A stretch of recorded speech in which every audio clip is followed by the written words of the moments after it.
Chapter number 7 जिसका नाम है कारक व उसके भेद। परिभाषा करते हैं कारक की। संज्ञा या सर्वनाम के जिस रूप से उसका संबंध वाक्य के किसी दूसरे शब्द के साथ जाना जाए उसे हम कारक कहते हैं। संज्ञा और सर्वनाम में जब हम वाक्यों में प्रयोग करते हैं तो उससे हम जब दूसरे शब्दों का कोई रिलेशन बनाते हैं या हमें पता चलता है तो उसे हम कारक कहते हैं। विभक्ति कारकों का रूप प्रकट करने के लिए उनके साथ जो शब्द चिन्ह के रूप में प्रयोग किया जाता है उन्हें विभक्ति कहते हैं। जैसे मैं, पर, से, के द्वारा इत्यादि। कारक की में हम जिन शब्दों का यूज करते हैं उन्हें हम विभक्ति कहते हैं। इन विभक्ति को हम परसंग भी कहते हैं। कारक के प्रकार करते हैं बेटा हम लोग। कारक के टोटल 8 भेद होते हैं। निम्नलिखित चिन्ह हैं कर्ता, ने, कर्म, को, करण, से के द्वारा, संप्रदान, के लिए, अपादान, से, संबंध, काकी के, अधिकरण, में पर, संबोधन, हे, रे, अरे इत्यादि। तो ये सब तो 8 कारक हैं और ये इनके चिन्ह हैं जिनसे इनकी पहचान होती है। ठीक है, अब हम इनके बारे में प्रॉपर डेफिनेशन वाइज पढ़ेंगे कि कर्ता क्या होता है, कर्म क्या होता है, करण क्या होता है। सबसे पहले आप पढ़ेंगे हम कर्ता कारक के बारे में। संज्ञा या सर्वनाम के जिस रूप से क्रिया के करने वाले का ज्ञान होता है, जो उस क्रिया को कर रहा होता है उसे हम कर्ता कारक कहते हैं। जैसे अखिल ने पानी पिया। पानी कौन पी रहा है? अखिल पी रहा है, तो अखिल कौन हो गया? कर्ता कारक हो गया। सुनीता घर जाती है। कर्ता कारक में कहीं पर विभक्ति चिन्ह ने का प्रयोग होता है। जब कर्ता कारक यूज होगा, कहना इसके कर्ता कारक का चिन्ह क्या होता है? ने। जहां ने आएगा तो समझ लेना वहां कर्ता कारक है। लिखा है ना, ने का प्रयोग जरूर होगा। अखिल ने पानी पिया। और कभी कभी ऐसा होता है कि कभी कभी ने का प्रयोग नहीं होता। जैसे सुनीता घर जाती है तो उसमें ने का प्रयोग तो नहीं हो रहा। जैसे पहले वाक्य में अखिल के संग ने विभक्ति का उपयोग हुआ है, परंतु दूसरे वाक्य में ने चिन्ह का प्रयोग तो नहीं किया गया। ने विभक्ति का प्रयोग सकर्मक क्रियाओं के साथ भूतकाल में किया जाता है।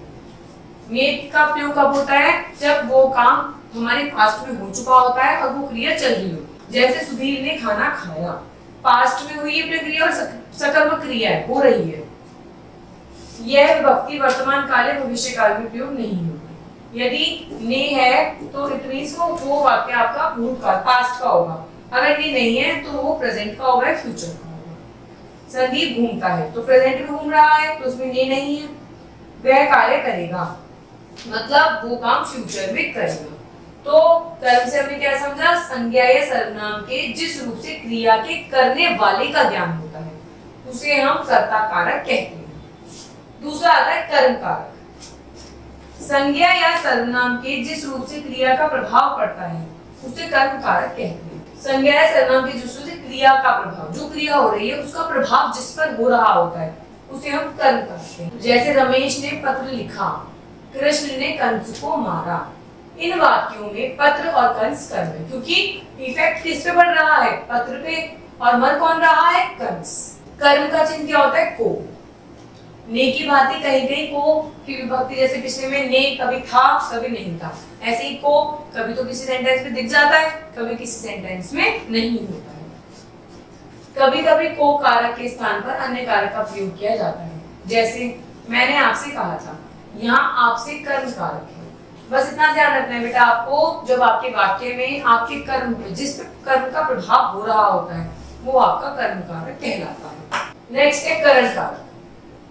संज्ञा या सर्वनाम के जिस रूप से क्रिया का साधन, कारण, रीति आदि का ज्ञान होता है उसे करण कारक कहते हैं। करण नाम से क्लियर है, करण कारण। जो भी क्रिया किसी भी वजह से हो रही है, किस कारण से हो रही है, वो करण कारक होता है।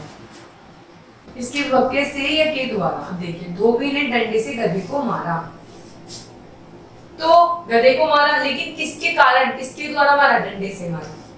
सेठ जी ने सामान सेवक के द्वारा भिजवाया। किसके द्वारा भिजवाया? सेवक के द्वारा।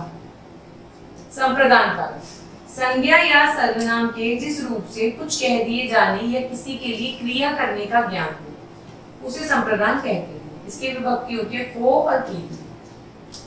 जिस रूप से कुछ कह दिए जाने या किसी के लिए, जब हम किसी के लिए कोई क्रिया करते हैं या उसे कुछ कह देते हैं, जैसे निर्धन को दान दो, तो हमने किसके लिए बात करी? निर्धन के लिए। अमित ने सुरेश के लिए उपहार लिया, तो क्या हो गया? इसके लिए सुरेश के लिए हुआ ना ये काम, तो इसलिए कहा गया कि जिसके लिए क्रिया की जाती है। अमित ने किसके लिए क्रिया करी? सुरेश के लिए। नेक्स्ट आता है बच्चों हमारा अपादान कारक। संज्ञा या सर्वनाम के जिस रूप से पृथक होना, दूरी, तुलना आदि का ज्ञान हो, उसे हम अपादान कारक कहते हैं। इसका चिन्ह होता है सी। जैसे वृक्ष से फल गिरा, तो वृक्ष से फल गिरने के बाद वृक्ष अलग, फल अलग, तो अलग ही अलग पता चल रहा है। दही से मट्ठा बना, अब दही से मट्ठा बना तो कुछ अलग हुआ, अब मट्ठा दोबारा दही तो नहीं बन सकता। दूध से दही बना, सेम दूध से जब दही बन जाती है तो दही दोबारा दूध में तो ट्रांसफर नहीं हो सकती। तो जब प्रतीकीकरण, जब अलग चीजें होती हैं, तो वहां पे हमारा अपादान कारक आता है। संबंध कारक, संज्ञा या सर्वनाम के जिस रूप से एक वस्तु का दूसरी के साथ संबंध ज्ञात होता है, उसे हम संबंध कारक कहते हैं। नाम से क्लियर है संबंध कारक, जब हमें रिलेशन पता चलता है।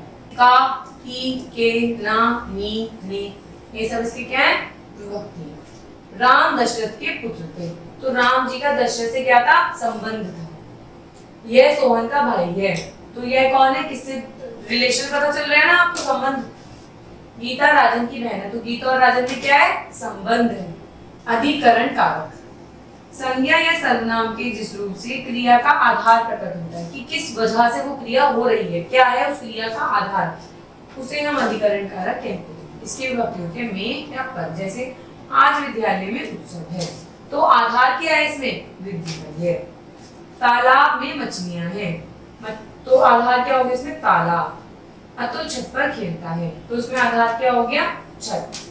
जिसके ऊपर वो काम हो रहा होता है, वो हमारा अपादान अधिकरण कारक के अंतर्गत आता है। नेक्स्ट जो हमारा लास्ट है, संबोधन कारक।